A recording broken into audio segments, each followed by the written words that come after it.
Cinema നമ്മൾ കാണാൻ യോഗ്യത രീതിയിലുള്ള ഡ്രസ്സിങ്ങുകളിലാണ് അതിൻ്റെ കളറൊക്കെ ഉണ്ടാക്കി കൊടുത്തിരിക്കുന്നത്. സാധാരണ പല സിനിമകളിലും അങ്ങനെ സംഭവിക്കാറില്ല. എന്തെങ്കിലും ഡ്രസ്സുകൾ ഇടാറില്ല. ഇതിനു മുമ്പ് ഒരു കളർ ഒരു സ്കീമൊക്കെ ഉണ്ടാക്കി അത്തരത്തിലുള്ള ഡ്രസ്സുകളൊക്കെ ഉണ്ട്. അതുകൊണ്ട് തന്നെ ആ സിനിമ ഇപ്പോൾ കാണുമ്പോഴും നമുക്ക് അറിഞ്ഞോ അറിയാതെയോ വളരെ സന്തോഷിക്കും. അതിന് തീർച്ചയായിട്ടും അന്ന് അത്തരത്തിൽ ഒരു എഫേർട്ട് എടുത്ത എല്ലാവരെയും ഈ അവസരത്തിൽ നമ്മൾ താങ്ക്സ് പറയുന്നു. കാര്യം ഇത് രണ്ടാമത് 24 വർഷം കഴിഞ്ഞ് വരാൻ പോകുന്നതൊന്നും അന്ന് ധാരണയില്ലല്ലോ. അപ്പം കാണാൻ നന്നായിരിക്കണം എന്ന് പറഞ്ഞ് ചെയ്തത് ഇപ്പോഴും കാണാൻ നന്നായിരിക്കുന്നു.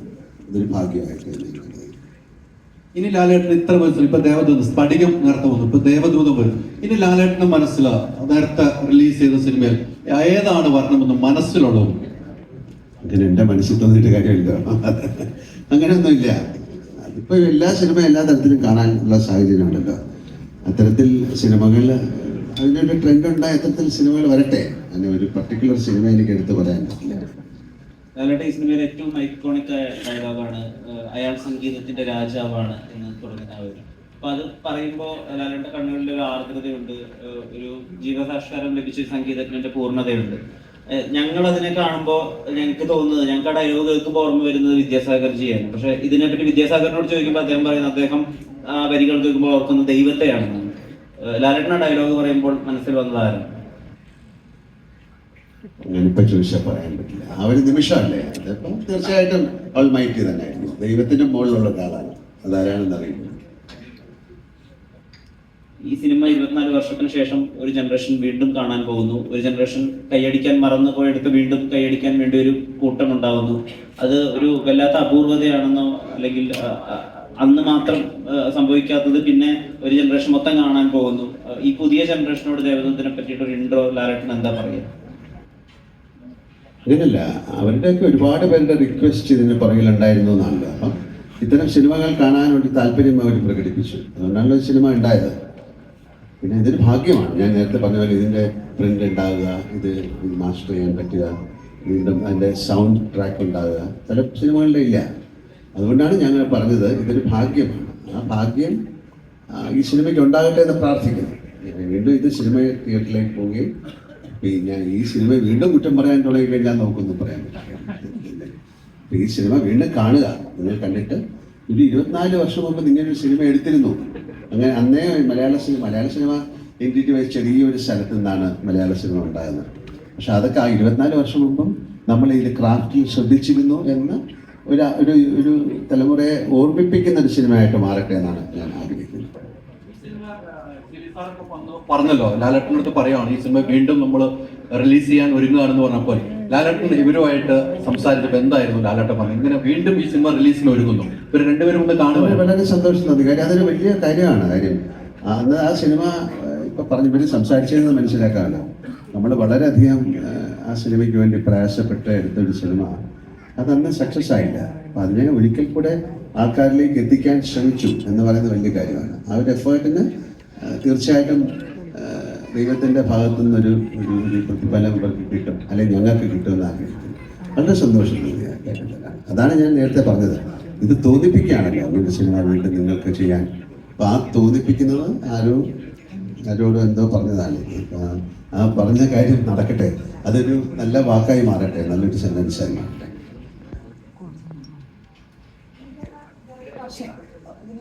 ഇപ്പോഴും നിങ്ങളുടെ ആളുകൾ ഓർക്കുന്നത് ഒരു കഥാപാത്രമായിട്ട് ഏറ്റവും ആദ്യം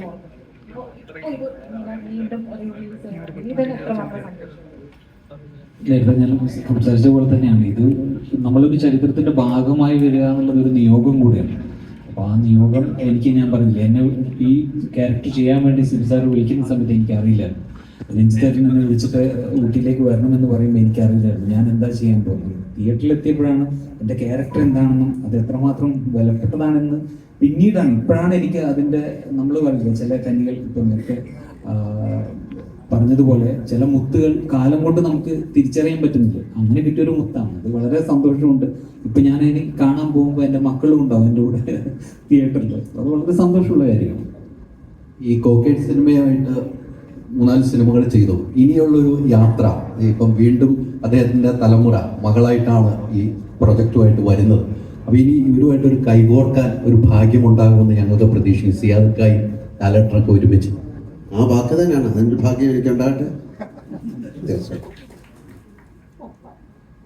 ശരി സാർ, ഈ സിനിമയുടെ ഒരു കഥ പറയുന്ന നേരത്ത് ഇത് വിശാൽ കൃഷ്ണമൂർത്തി പറയുന്ന ഒരു കഥയാണെങ്കിൽ വിശാൽ കൃഷ്ണമൂർത്തിയുടെ മാത്രം കഥയല്ല, ഇതിലെ പ്രണയം വിശാലിന്റെ അല്ല.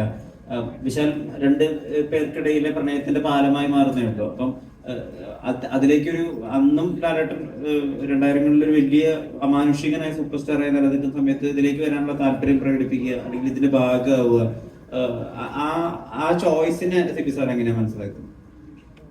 ഇത് വളരെ യാദൃശ്ചികമായിട്ടാണ്. നമ്മൾ ഇത് എഴുതുമ്പോഴൊന്നും മോഹൻലാൽ നമ്മളുടെ ഉള്ളിലില്ല. നമ്മളൊരു ആദ്യം എഴുതുമ്പോൾ ഒരു 7 വയസ്സുകാരൻ കുട്ടിയായിരുന്നു ഇതിൻ്റെ പ്രോട്ടോഗണിസ്റ്റ്. അതിനുശേഷം ഒരു ക്യാമ്പസ് പശ്ചാത്തലത്തിലേക്ക് ഇതിനെ കൊണ്ടുവന്നു.